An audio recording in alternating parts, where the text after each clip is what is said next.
ஓம் சாய்ராம். சகலம் சாய்பாபா நேயர்களுக்கு என்னுடைய அன்பான வணக்கங்கள். போன வீடியோவில் நான் மகளினுடைய மிராக்கல் சொல்லியிருந்தேன். அதில் நிறைய பாசிட்டிவ் கமெண்ட்ஸ், நிறைய பேர் வந்து பையனை வாழ்த்துனீங்க. ரொம்ப சந்தோஷமாக இருந்துச்சு அந்த கமெண்ட் எல்லாம் படித்து பார்க்கும்போது. Thank you so much. இன்றைக்கி ஒரு அழகான விஷயத்தோட தான் வந்திருக்கேன். என்னென்னு பார்க்குறதுக்கு முன்னாடி வீடியோவை லைக் பண்ணிவிட்டு சேனலை இன்னும் சப்ஸ்கிரைப் பண்ணல அப்படின்னா பண்ணிக்கோங்க. இப்போ நம்ம வீடியோக்குள்ளே போகலாமா? வணக்கம். இது சகலமும் சாய்பாபா.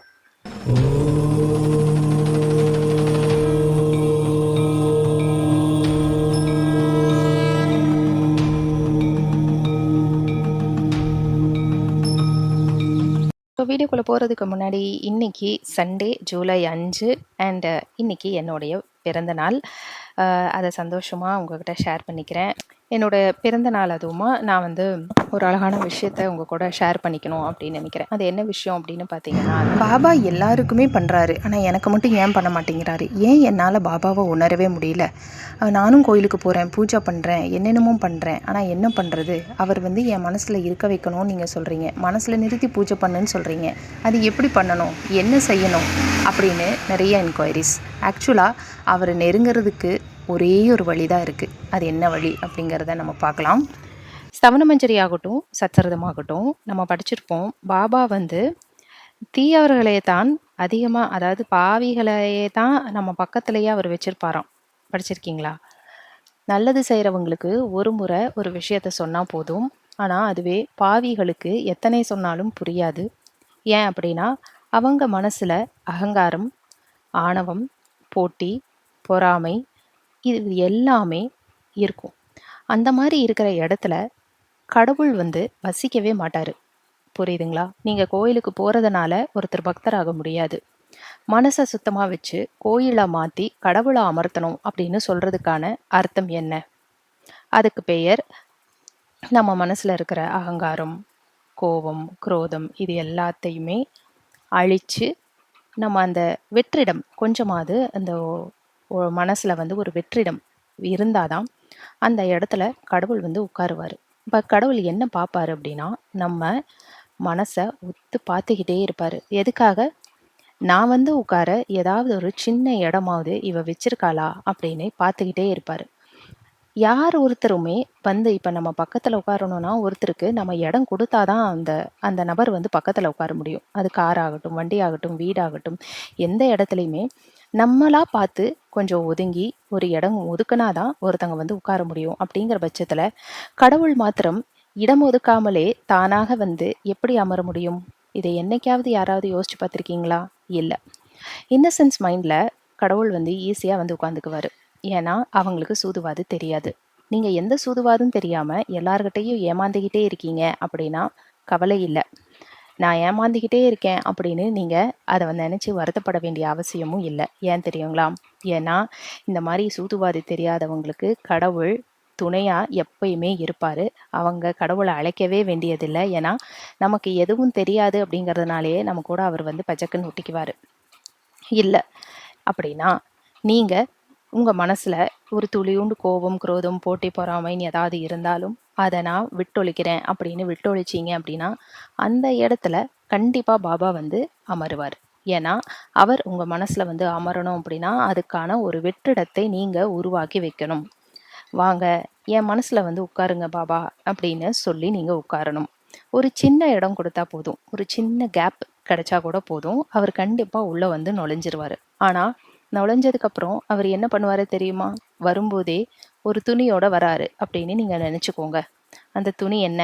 கற்பனை பண்ணிக்கோங்க. நான் சொல்கிறத இப்போ ஒரு விஷயம், இந்த விஷயம் நீங்கள் கற்பனை பண்ணிக்கோங்க.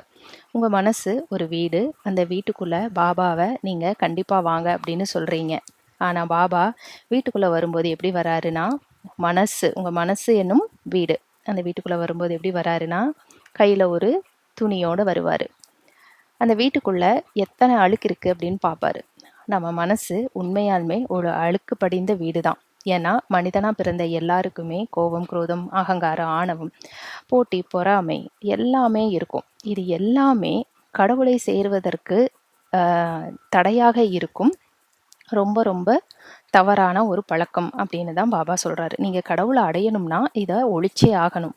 ஆனால் இதை ஒழிச்சாதான் கடவுள் வந்து உட்காருவாரானா? இல்லை. நீங்கள் சின்னதாக ஒரு நல்ல மனசு அப்படின்னு சொல்கிறது தான் அந்த வெற்றிடம். புரியுதுங்களா? சின்னதாக ஒரு வெற்றிடம் விட்டாலே போதும், பாபா வந்து உட்காருவார். அந்த வெற்றிடத்துக்கு பெயர் நல்ல மனசு. சின்னதாக ஒரு நல்ல மனசு உங்களுக்கு இருந்தாலே அந்த இடத்துல பாபா வீட்டுக்குள்ளே வரும்போதே துணியோடு வருவார், உட்காந்துக்குவார். வந்து உட்காரவர் என்ன பண்ணுவார் தெரியுமா? உங்கள் வீட்டில் எத்தனை அழுக்கு இருக்குன்னு பார்ப்பாரு. அதாவது உங்கள் மனசில் எத்தனை அழுக்கு இருக்குது அப்படின்னு பார்ப்பாரு. அந்த அழுக்கை எல்லாம் தன்னோட கையால் அந்த துண்டால் அவர் தொடச்சிக்கிட்டே இருப்பார். தொடைப்பாருங்க. அவரையே தொடைப்பாரு. நான் சுத்தமாக இருக்கிற இடத்துல வந்து தான் உட்காருவேன் அப்படின்னு சொன்னால் அது கடவுளே கிடையாது.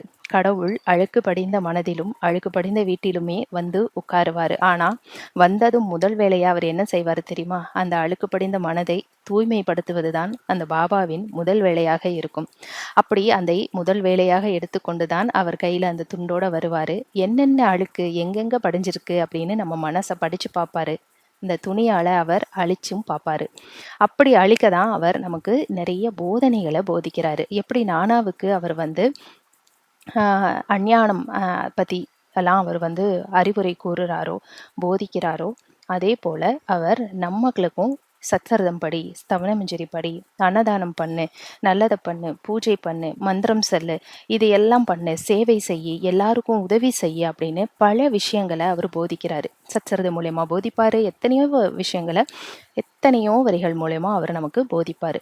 அதையெல்லாம் நம்ம படித்து தெரிஞ்சு கடைப்பிடிச்சு ஒவ்வொன்றா ஃபாலோ பண்ணும்போது இந்த சோதனையில் இவ பாஸ் ஆயிட்டா அப்படின்னு கொஞ்சம் அழுக்க அவர் தொடச்சி விடுவார். அப்புறம் அடுத்து உடனே அடுத்த அழுக்க துடைப்பார். இப்படி கொஞ்சம் கொஞ்சமாக அவர் தொடச்சி அந்த வீட்டையே சுத்தமாக்குவார். நான் வீடுன்னு சொல்கிறது நம்ம மனசு. அந்த மனசை மொத்தமாக சுத்தமாக்குவார். அப்படி அவர் ஒன்ஸ் சுத்தம் பண்ணிட்டாரு அப்படின்னு வச்சுக்கோங்களேன், அந்த மனசு கோயிலாக மாறும். அதாவது வீடு அப்படின்னு சொல்லப்படுற அந்த மனம் கோயிலாக மாறிவிடும். அந்த கோயிலில் அவர் அதுக்கப்புறம் மனசில் பாயை விரித்து படுத்துருவார். அதுக்கப்புறம் யாராலையும் அவரை மனசுலேருந்து தூக்கி எறியவே முடியாது. நம்ம வீட்டிலேருந்து அவரை வெளியே அனுப்பவே முடியாது. ஏன்னா அவர் வந்து அமர ஒரு சிறு இடத்தை நம்ம ஒதுக்கி வைத்தால் போதும், அந்த இடத்துல அவர் கண்டிப்பாக வந்து உட்கார்ந்து அவருக்கான இடத்த அவரே வந்து சுத்தம் பண்ணிக்குவார். அதாவது நீங்கள் என்ன செய்யணும் அப்படின்னு பார்த்தா, அவர் வந்து அமர ஒரு சின்ன இடத்த விட்டு வச்சாலே போதும், மற்ற எல்லா வேலையும் அவரே செஞ்சுக்குவார் அப்படிங்கிறதான் இங்கே விஷயமே. அதுவே பாபா ஒரு முறை உங்கள் மனசில் வந்து உட்காந்துட்டாரு அப்படின்னா, அதுக்கப்புறம் இந்த அகங்காரம், கோபம், பொறாமை, போட்டி இது எல்லாத்தையும் மனசுக்குள்ளே வச்சுக்கிட்டே இருந்தீங்கன்னா, நீங்கள் அவரோட கழுத்தை நெரிக்கிறதுக்கு சமம். அது வந்து அந்த ஒரு எண்ணங்கள், அந்த மாதிரி ஒரு எண்ணங்கள், நெகட்டிவான எண்ணங்கள் எல்லாம் அவருடைய கழுத்தை நெரிக்கும். அது அவருக்கு பிடிக்காது. அப்போ அவரை வந்து நீங்கள் போ, என் மனசை விட்டு போ அப்படின்னு சொல்கிறதுக்கு சமம். ஏன்னா அந்த மாதிரி இடங்களில் அவர் உட்காரவே மாட்டார். அப்போ நம்ம வந்து நம்மளே அவரை வெளியில் போ அப்படின்னு சொல்கிற மாதிரி. அதனால் எப்பயுமே அந்த மனசு தூய்மையாக வச்சுக்கோங்க அப்படின்னு நம்ம சொல்கிறோம் இல்லையா? அதுக்கு அர்த்தம், அது ஒரு எளிமையான விளக்கமாக உங்களுக்கு சொல்லணும் அப்படின்னு நான் நினச்சேன். வேறு எதுவுமே இல்லை. ஒரு சின்ன கேப் கொடுங்க, அவர் வந்து உட்காந்துக்குவார். அவரே நம்ம மனசை க்ளீன் பண்ணுவார். நம்ம மனசை க்ளீன் பண்ணுறதுக்காக தான் நம்ம சத்சரிதம் படிக்கிறோம். சத்சரிதம் படிக்க படிக்க அந்த போதனைகள் நம்ம ஆழ் மனதில் பதிய நம்மளை திருத்திக்கிறோம். நம்மளை திருத்திக்கும் போதெல்லாம் அவர் கையில் இருக்கிற துணியால் சின்ன சின்ன இடங்களை மனசுலேருந்து அழிக்கிறாரு. அப்படி அவர் சின்ன சின்ன இடங்களை அழிக்க நம்மளுடைய பாவங்களும் அழியுது. அப்படி பாவங்களை அழிக்கும்போது என்ன ஆகுதுன்னா, நமக்கு சேர வேண்டிய நன்மைகளும் அடுத்தது நடக்க ஆரம்பிக்குது, நம்மளை வந்து சேருது. ஸோ நல்லா யோசிச்சுக்கோங்க. உங்கள் மனம் எனும் கோவில் அப்படின்னு சொல்கிற அந்த மனசுங்கிற வீடுக்குள்ளே அவர் வரும்போது ஒரு துணியோடு வர்றாரு. அதை உங்கள் மனசில் இருக்கிற அழுக்க அழிக்கிறாரு. அழுக்க மட்டும் அழிக்கலை, அந்த அழுக்குங்கிறது பாவம். இந்த அகங்காரம், கோபம், குரோதம், போட்டி, பொறாமை இது எல்லாமே பாவம் செய்கிறதுக்கான ஒரு ஃபார்முலா. அதுதான் வழிவகுத்து கொடுக்குது. புரியுதுங்களா? நம்ம பாவம் செய்கிறோம் அப்படின்னா இந்த பாவம் செய்ய தூண்டி விடுறதே இந்த மாதிரியான எண்ணங்கள் தான். அதனால தான் அவர் அந்த எண்ணங்களை அழிச்சிருங்கன்னு சொல்கிறாரு. அந்த எண்ணங்களை அழிச்சிட்டோம்னாலே நம்மளை தேடி பாவமே வராது. ஸோ இந்த மாதிரி எண்ணங்கள் தான் பாவத்தை கொண்டு வந்து சேர்க்குது. அதனால தான் அவர் அழிக்க சொல்கிறாரு. அதை அவரே அழிக்கிறாரு. அழிச்சிட்டு அவர் அதை அழிக்கும்போது கூடவே நம்ம முன்வினையில் செஞ்ச பாவமும் சேர்ந்து அழியுது, நமக்கு நன்மையும் வந்து சேருது. ரொம்ப நாளாக இந்த பற்றின ஒரு ஒரு விளக்கம் கொடுக்கணும்னு நினச்சிக்கிட்டே இருந்தேன். ஏன்னா என்னோடய ஃபோனில் எப்போயுமே இதை பற்றின விளக்கம் கேட்டுக்கிட்டு மெசேஜ் வந்துக்கிட்டே இருக்கும். நேரம் இல்லாத காரணத்தினால இதோட முடிச்சுக்கிறேன். வீடியோ எப்படி இருந்துச்சுன்னு சொல்லிவிட்டு லைக் பண்ணிவிட்டு ஷேர் பண்ணிவிட்டு கமெண்ட் பண்ணுங்கள். கண்டிப்பாக யூஸ்ஃபுல்லாக இருந்திருக்கும் நான் நம்புகிறேன். இன்னும் இதை பற்றின விளைவான நிறைய விஷயங்களை பகிர்ந்துக்கணும்னு நினைக்கிறேன். அதெல்லாம் அடுத்தடுத்த வீடியோவில் பார்க்கலாம். இதோட இந்த வீடியோவை நான் முடிச்சுக்கிறேன். வீடியோவை மறக்காமல் லைக் பண்ணிவிட்டு ஷேர் பண்ணுங்கள். மீண்டும் நம்ம இன்னொரு வீடியோவில் சந்திக்கலாம். நன்றி, வணக்கம். ஓம் சாய்ராம்.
ஸ்ரீ சாயியை பணிக. அனைவருக்கும் சாந்தி நிலவட்டும். ஜெய் சாய்ராம்.